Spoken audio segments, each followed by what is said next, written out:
What's up? Welcome to Tales Tomorrow. I'm Morrow, your storyteller for today, and with me I have some more RPG horror stories. Apologies for not doing any live streams. I've been busy, but I should be coming back sometime soon. Probably not this Friday, but next Friday. Ooh, unless I stream one of my games. Depends. I'll talk to the players and see what they think about it. If they don't feel like being watched by a live stream or anything, then I'm not gonna stream it. So maybe next week. Anyway, without further ado, let's get some RPG horror stories for today. My DM cried when I gave him feedback. Hey guys, short backstory. I've played a few sessions of D&D in the past, but I've recently gotten into it and I'm making it a habit to force myself to go out and do things in person. Breakups are wild for getting you out of your house. Hey, I found a group that do one-shots for beginners. I just had my second event, first with this DM. Fortunately, I'm already in good stead with the group. Apparently, I know when to help the DM push forward, I know when to handball things to more reserved players, know when to take the spotlight, and more importantly, know when to stay out of it. All great feedback, but we aren't here to circle jerk me, apparently, being a good storytelling nerd. Table in question has the DM, myself and two others, males, and one female. Story is meh. It's very on rails. Simple questions or even basic deviations are frowned on, or leave the DM flustered. But that's fine. He has a story to tell, and try and have fun with it another way. Group splits. Myself and one of the other male players are going through the room of a disappeared warlock. For some reason, we'll find the only female at the table's character's nudes. The fact that this is mentioned, I'm gonna take a wild guess this becomes a bit, and that's probably what's related to the story. But that's just me, maybe reading ahead or something. I try to make a joke about it. Oh, these are hand-drawn. That's equally impressive and creepy. Imagine how long it took. Then never mention it again. Neither does anyone else at the table, except the DM, who probably brings that up every 10 to 15 minutes for the next 2 to 3 hours. And I could tell, or at least felt like I could tell, that the smile had become forced very quickly. Oh, ow, ooh, that's awkward. That's actually awkward. I can feel like a slight cringe, ooh, you know? What DM is doing a little bit too much. I feel like the DM is doing way too much of the situation. Maybe they just think that's the most funniest thing ever, guys. Haha, it's the nudes of the female player's character, guys. Get it? Or you don't get it, let me remind you in about 10 to 15 minutes. Nudes, guys, nudes. Why? What is the point for it? Is this important to the story in any capacity, or is this just like DM thinks it's the funniest thing ever because that's the humor, I guess? I don't know. After the game was over, some of us went out to eat, and I brought it up to the DM. Said I thought it was a bad call. Said if my hypothetical partner had that happen at her first experience of D&D, I don't know how to react, but it will be poorly and potentially physically, so it might be best to just not go for that sort of humor, especially when it's a table full of dudes, except for her. This man cried. What? Cried? Over this? What? I spent the next hour trying to downplay it as, oh, she probably didn't mind. Maybe I'm just too sensitive about this sort of stuff. Coming from big corporate companies in the past. No, you didn't have to downplay this. What you said is a very reasonable thing. It's like somebody just sobbing because of that? Because of that mild of a feedback? Oh my god. How do you give somebody a feedback like that? Like, it's like they'll cry if they got hit with a pillow. You basically gave them like a small pillow nudge and they immediately went sobbing from that. That was the most gentlest you could have been. How? My real reaction for posting and my honest question is, was I too direct? It's important to note that I'm the normiest of normies. I have nothing going on, no issues except a little bit of new experience anxiety and healthy dread of talking to women, but who doesn't have that? Is direct not going to serve me well in this hobby? Was it a different or more acceptable way to tackle something like this? No, you literally said the most normal thing to say in this situation. You probably gave the best feedback possible. It was constructive. It was productive. It didn't mock or belittle the DM in any way. You said the right thing. I think the DM is just either really anxious or just crumbles under any kind of pressure. The fact that they aren't able to be flexible when it comes to the DMing style and everything was so railroady, maybe has to do with that. Maybe they think it's the funniest thing ever, and God forbid, any bit of criticism is just too much for them to handle. When I was younger, I've been in a situation when I make like YouTube videos and stuff like that, because obviously I did things before Tales Tomorrow, and I still do things that's outside of Tales Tomorrow. I made YouTube videos on specific video games and stuff, different commentaries here and there, made machinima back when it was like the glory days of making Halo machinima. And yes, feedback was definitely 100% something I had to learn how to handle, learn how to take. And yeah, I reacted very maturely. I'd never cried, but usually was like, shows what you know. You don't know this stuff. I would have been a terrible DM back in the day. I've learned a lot since then. But taking feedback is extremely important, especially when you're starting a softball like you just did. How do you cry from that? That is the most gentlest way, that's the most normal way, the most sane possible, that's the best way. You gave the best feedback you possibly could in the situation. You chose the best answer, 100% confirmed. And with the DM crumbles under pressure like that, I feel like there's more going on with this DM than just taking criticisms. I feel like there's a lot more going on. Hopefully it's not an issue for later, but honestly, you did nothing wrong in my opinion. But let's go ahead and ask the comments. Hey, viewer, do you think the OP did anything wrong in this situation? If they did, let me know down in the comments below. Or if they gave good feedback, let me know that as well. Without further ado, let's get to the next story for today. The GM didn't show up to the con's biggest game, and then it got worse. So I and a few friends signed up for an indie RPG called Dread at a convention. For those unfamiliar, it's a diceless system where the GM has players pull Jenga blocks whenever we try something risky. If the tower falls over, your character dies. This particular con game promises a crazy story, 10 players, Tetris, Jenga, and blindfolds, so we're pretty excited to join. If you read the title, you will know that the GM themselves did not show up. A rep from the con came in to check attendance and was shocked to learn the GM had not shown up, but promised us they'd contact them. 15 minutes pass, and they let us know the GM is unreachable, but they're working on backup. 50 more minutes pass, and finally they bring in a backup GM, who was friends with the con organizers. He had agreed to run a different story off the cuff using vanilla Dread rules. Understandably, 2 players leave as they were only interested in the original story or wanted to see the crazy Dread rules we were promised. The rest of us made quick characters for a Stranger Things themed one-shot, where we all play background student characters. So at this point, I'll introduce some important characters in the story.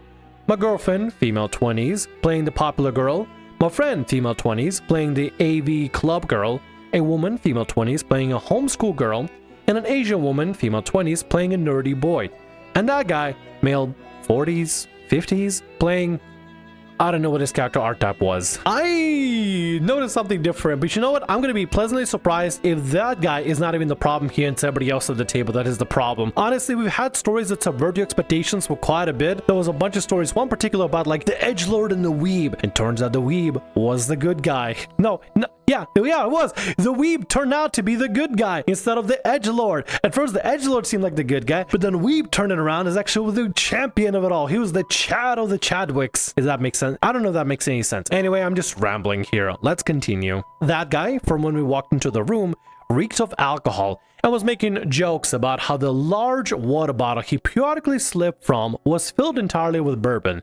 He also made some comments about being friends with a popular DM at the con who we'd had a separate creepy experience with, but that's a horror story for another time. When the game started, he immediately set out to split off from the party and ignore plot in favor of finding food. The adventure continues. Eventual time. Wait, hold on. Did he just leave the table just to go find food because he was like really hungry and just drunk? Or is he doing it in character? I literally cannot tell. I'm imagining he just like, yeah, whatever. I'm to go get some snack over there. I see some funnel cake. Oh, I love me some funnel cake. For real, I love me funnel cake. The adventure continues, and every time one of the women at the table went to pull a block, that guy would heavily criticize their technique. Pull that one. No, stick with that one. Be more aggressive. Pull with testosterone, etc. Whenever he pulled, of course, he'd take it nice and slow, of course, because my hands are shaky. I'm an old alcoholic. Weird, but moving on. At this point, girlfriend, friend, and I are looking for ways to knock the tower over so our characters can die, because he's getting on our nerves. I won't go too hard on the GM because he was very kind and stepped in such short notice, but it seemed like he wasn't familiar with the system because he missed one of the 2 main rules of the system. When girlfriend knocked over the tower, the GM instructed us to rebuild the tower and described the game just continuing. Her character survived. There'll be no socially subtle ways to leave the table. Wow, okay, you guys got trapped because the GM doesn't know the rule. You know, if you guys feel trapped, you could just say, hey, something came up. We're gonna have to go. Sorry, GM. And just leave. Like, if this is getting really awkward and uncomfortable, you don't have to explain yourselves. It doesn't matter what these people are gonna think of you. Maybe the organizer might be like, oh, they're rude or something for leaving early on. But you just go to the organizer and say, hey, we're just not comfortable with playing with that guy at the table and that's going on there. So we're just gonna leave. Sorry for the stuff. Thank you for trying to set us up and trying to get us into some sort of a game either way on such a short notice. Because if it is awkward and uncomfortable, you don't have to stay there. You're not hostages. You're free to leave whenever you want. Just explain the situation to the organizer and go from there. If for whatever reason somebody gets mad at you, then oh well. Get yourself out of a bad situation. Don't stick with something just because, you know, it's going on. If it sucks, don't be there. Don't be in the situation if you can help it. Meanwhile, in the story of the game, some demon dogs attacked a girlfriend who was able to kill one. In character, she reports back an Asian woman asks in horror, "Why'd you kill a dog?"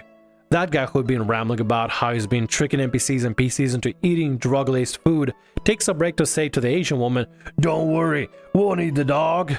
At this point, girlfriend makes an excuse and leaves the table. I stick around because I hadn't heard this comment at the time. Wait, I don't get the punch. Asian woman. Oh. I was actually like, this is not a bit. I'm not even doing a bit. I was actually confused. Oh my god, I need to pay more attention. I need to pay more attention for these stories. A bit later, we're driving in a bus with some monster chasing us. Friend knocked over the tower, but there continues to be no death, no escape. That guy decides to say, "I want to ask an appropriate question." GM tells him to go ahead, but that guy says, "No, not a question for you. It's a question for some of you," as he looked out at the remaining women of the table. GM, though, moves on. He mostly seems concerned with making sure the adventure fits with the canon of the show, and it seems like we're safe from whatever the question was. 20 minutes later, though, and I guess that guy decides he's waited long enough. He points at friend and homeschool woman, the only people left playing female characters, and says, "I need one of you to tell me which one of your characters is more well-endowed." Huh? Well, I could be completely wrong, and feel free to correct me in the comments, but in Stranger Things, they're just a bunch of kids. They're like in middle school and they go to high school, I think at some point. So you're playing as kids. Why are you asking if children are well endowed in any capacity? This is extremely creepy. This man is asking the most awkward questions imaginable. I feel like he needs to put the booze down like immediately. Maybe somebody should check his hard drives or something, because what is the intention behind this? There's some uncomfortable chuckles from everyone before I suggest, I don't think we need to know that. Why don't we just move on? That guy is too drunk, racist, and misogynistic to pick up on social cues though, and persists, "No, I need one of you to give me an answer. It's important." I try to insist myself, really, I think we should just move past this. It doesn't seem necessary. That guy hits back with more insistence before Asian woman suggests, "Why are we asking this question when the character's NPC mom is right there?" There's a bit more comfortable laughter, but that guy has received his green light to be creepy. "Miss Henderson needs to give me your shirt. It's to make a Molotov cocktail." What? At this point I said just leave because the GM was not shutting this down. I made some petty BS excuse and headed out. I learned from my friend that apparently not long afterwards, that guy knocked over the Jenga tower and was allowed to die, but he decided to stick around and take a nap in his chair. The game came to an end not long afterwards, about an hour ahead of the scheduled end time. The next day, I ran to the two women I didn't know and asked how the rest of the game went for them. All they had to say was, it was interesting. All that, and I still don't know what the Tetris Jenga was supposed to be. Clearly there's that guy that's saying some of the most racist and creepiest things imaginable at the table and just acting extremely creepy and uncomfortable at the table in front of everybody. Two, there's also the GM that basically is not observing this, I guess. Maybe they don't have an eyeball, maybe they're too focused on making sure the game is running specifically to the canon or something. Clearly their priority is not over the people at the table because they probably don't see everybody trying to purposely knock the Jenga tower over. They're just trying to go with their story. This is the moment to shine and tell the epic fan fiction story, the story of the background characters of Stranger Things. For whatever reason, the GM is so fixated on that they don't see the obvious problem in front of them is clearly the drunk that's asking the most ridiculous questions at the table and making everybody else at the table clearly uncomfortable to the point where they're trying to forcefully be like, "Oops, I knocked over my Jenga tower. Boy, DM or GM, I guess I'll have to just go ahead and quit out." "No, are you sure I have to build my tower back? But I'm supposed to be dead because of the Jenga tower fell." "No, I have to rebuild it." Okay, I guess I'll rebuild it and just stick around with this torturous nightmare. Maybe I'll die next time. Maybe I'll actually kill over the table, perhaps. Who knows? Maybe I'll fall out of my chair next time and just go full possum and pretend like I'm dead. So maybe they'll call ER and get me out of this game. I just need an escape from this nightmare. If you don't like the game you're playing, you don't have to stay in the game you're in. No matter what kind of excuse you gotta make up, you simply just have to say, "Sorry, that's not for me. I'm leaving, and go from there. If you feel the need to explain to somebody about it, talk to the event organizer about it, or call up the event organizer and say, hey, listen, I gotta talk to you. I'm not playing with this guy. I'm not playing this game. Like, I appreciate you trying to get somebody there together, but I'm not playing with this. This guy is drunk. He's saying some of those ridiculous things. He's being racist and sexist and everything. I'm just not comfortable with being around this dude right here. I'm not interested in finishing this game in the slightest. If you really have to explain yourself, but personally, I feel like you don't have to explain yourself. If the game sucks, get yourself out of there. No D&D or Jenga Tower TTRPG is better than this specific game going on here. Like,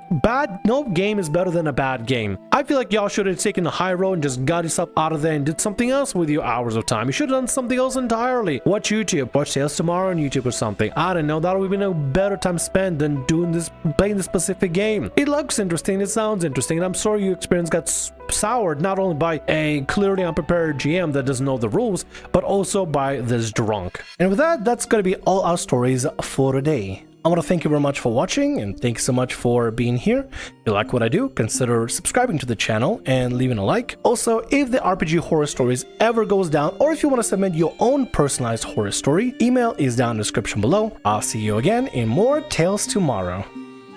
Bye-bye.